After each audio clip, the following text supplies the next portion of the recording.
तो अब हम आपको जो बातें बताने जा रहे हैं, ठीक है ना, ये बहुत ही इम्पोर्टेंट है। और इस टॉपिक के बाद हम लोग पढ़ेंगे माइक्रो ऑर्गेनिज्म फाउंड, मतलब माइक्रो ऑर्गेनिज्म कहाँ प्राप्त किए जाते हैं या कहाँ कहाँ ये रह सकते हैं। कि जो माइक्रो ऑर्गेनिज्म को जो सबसे पहले देखा था वह हमारे साइंटिस्ट थे एंटोन वान ल्यूवेनहॉक, ठीक है ना, जो 1632 से 1733 के बीच में इनका जीवन जो काल है, लाइफ साइकिल जो है इनका, ठीक है ना। तो इन्हीं ने एक डच मैन थे और सबसे पहले इन्होंने ही माइक्रो ऑर्गेनिजम्स को देखा था।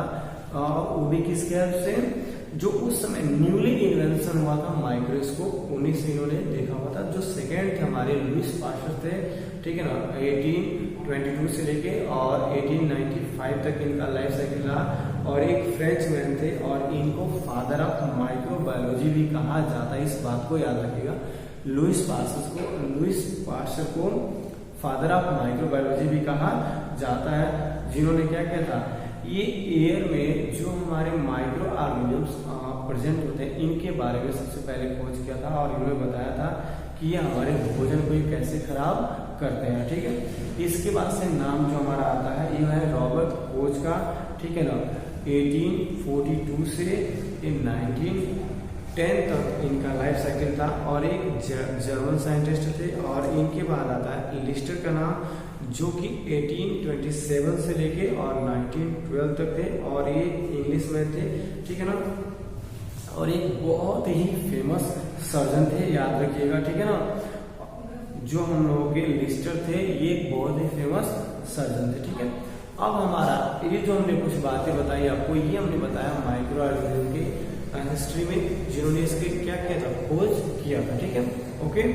तो अब हम देखते हैं कि माइक्रो ऑर्गेनिज्म फाउंड कहाँ कहाँ हो सकते हैं, क्या क्या इनकी पॉसिबिलिटी है और ये कैसे कैसे क्लाइमेट में सर्वाइव कर सकते हैं, ओके।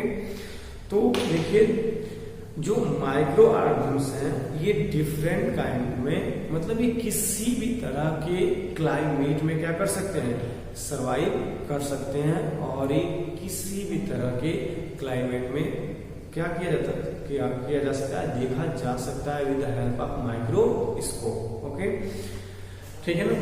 ये कहा जा रहा है कि ये जो हमारे माइक्रो ऑर्गेनिज्म्स हैं ये किसी भी तरह के इन्वायरमेंट में सर्वाइव कर सकते हैं। जैसे कि आप देख सकते हैं हॉट डिजर्ट जो होते हैं, मतलब जो बहुत ही गर्म अगर रेगिस्तान है वहां पे भी सर्वाइव कर सकते हैं। जो पोलर आइस कैप्स होते हैं, यानी कि वह प्लेस जहाँ पे अत्यंत क्या होती है, ठंड पड़ती हो, वहां भी ये सर्वाइव कर सकते हैं। ये साल्ट वाटर में भी सर्वाइव कर सकते हैं, ठीक है ना, मार्स लैंड पे भी। और यह ऑर्गेनिज्म के बॉडी के इनसाइड भी क्या कर सकते हैं, सर्वाइव कर सकते हैं, ठीक है ना। इसके साथ साथ आप देख सकते हैं एक सबसे फैक्ट वाली बात बताएं, तो आप कई बार देखते होंगे कि किसी प्लेस पर से आप सॉइल को निकालते हैं और फिर उसी सॉइल को उसी प्लेस पे अगर आप पुट करते हैं तो आप देखते होंगे कि वहां कुछ सॉइल क्या होता है, कम हो जाता है। इसका रीजन क्या है, इसका रीजन यह है कि लगभग जो हमारा 1 ग्राम जो सॉइल होता है इसमें 100 बिलियन बैक्टीरिया क्या किए जाते हैं, फाउंड किए जाते हैं। यानी कि आप सोचिए 1 ग्राम सॉइल में लगभग 100 मिलियन के आसपास बैक्टीरिया क्या होते हैं, पाए जाते हैं। और जब हम लोग मिट्टी से खुदाई, जब जमीनों को क्या करते हैं, खुदाई करते हैं, तो इसमें से कुछ बैक्टीरिया क्या होते हैं, डेड कर जाते हैं, जिसके वजह से जब हम उसी मिट्टी को पुनः उसी प्लेस पे रखते हैं तो वहां मिट्टी कुछ क्या होती है, कम हो जाती है, ठीक है। तो इसके साथ ही साथ आप देख सकते हैं कि जो हमारे बैक्टीरियाज हैं ये हमारे क्लोथ पे भी रह सकते हैं, एयर में भी हो सकते हैं, हमारे स्किन में भी हो सकते हैं, यहाँ तक कि जो हमारा फिंगर नेल्स होता है, यानी ये नाखून, इसके बीच में पाए जा सकते हैं। आपको ये जान कह रहा होगा कि जो हमारा माउथ होता है इसमें ही लाखों बैक्टीरिया क्या होते हैं, प्रेजेंट होते हैं, ठीक है ना। तो ये था हमारा कि माइक्रो ऑर्गेनिज्म कहाँ कहाँ फाउंड कर सकते हैं। तो याद रखिए कि माइक्रो ऑर्गेनिज्म्स किसी भी क्लाइमेट में क्या कर सकते हैं, फाउंड देखे जा सकते हैं और ये किसी भी तरह के क्लाइमेट में सर्वाइव कर सकते हैं, ठीक है ना। चाहे वो हमारे बैक्टीरिया हो या फिर हमारे वायरस हो, प्रोटोजोआ हो, फंगी हो या फिर क्या हमारे अलगे हो, ठीक है।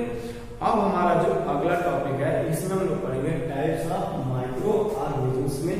उसके पहले आपको हम एक इम्पॉर्टेंट बता दें कि जो माइक्रो ऑर्गेनिजम्स हैं मोस्टली हमारे लिए हार्मफुल होते हैं। सम माइक्रो ऑर्गेनिजम्स ही हमारे लिए क्या होते हैं, बेनिफिशियल होते हैं, लेकिन मोस्टली हमारे लिए क्या होते हैं, हार्मफुल होते हैं। ठीक है ना। तो अब एक चीज और देखेंगे कि जो माइक्रो ऑर्गेनिजम्स हमारे लिए हार्मफुल होते हैं और जिससे हम बीमार पड़ते हैं, या जिसके वजह से ऐसे माइक्रो ऑर्गेनिजम्स हमारे लिए हार्मफुल हो और जिसकी वजह से हमें क्या होती है, डिजीजेज होती हो, तो ऐसे माइक्रो ऑर्गेनिज्म को हम लोग बोलते हैं पैथोजेंस। ठीक है ना। क्या बोलते हैं, पैथोजेंस बोलते हैं, पैथोजेंस भी हम इसको पढ़ते हैं। ठीक है ना। और पैथो का मतलब होता है डिजीजेज और जेनिक का मतलब होता है काजिंग, यदि इसको हम पैथोजेनिक भी बोल सकते हैं। यानी कि क्या होता है, जो माइक्रो ऑर्गेनिजम्स होते हैं ये बीमारियों के कारण होते हैं। ठीक है ना। इन्हीं की वजह से क्या होती है, बीमारियां फैलती हैं। ठीक है ना, इलनेस आती है हमें।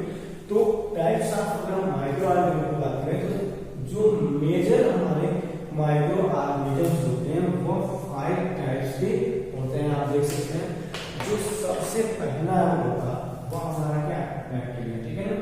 इसमें आप देख सकते हैं इस स्ट्रेप्टोकोकस जो है ये इंसाइड होता है किसके, लैक्टोबैसिलस के बारे में आगे क्लासेस में चल के पढ़ाया जाएगा। और फिर आप देख सकते हैं जो कालरा की भी बीमारी होती है हमको, वह भी किसके वजह से, बैक्टीरिया की वजह से होती है। साथ ही साथ जो लैक्टोबैसिलस जो लैक्टोबैसिलस जो है, यह जो बैक्टीरिया है ये दही में पाया जाता है। जब हम दूध से दही को क्या करते हैं, जब दूध से दही हम बनाते हैं उस समय जो लैक्टोबैसिलस जो बैक्टीरिया वही हमारा दही में क्या होता है, एक होता है। ठीक है ना। अगला है वायरस। वायरस के बारे में तो हमको लगता है कि आप लोग आजकल बहुत ही परिचित होंगे, क्योंकि ये कोरोना टाइम्स चल रहा है। कोरोना टाइम्स आपको पता है कि जो कोरोना का जो डिजीज है ये हमें किसकी वजह से हो रहा है, वायरस की वजह से ही हो रहा है।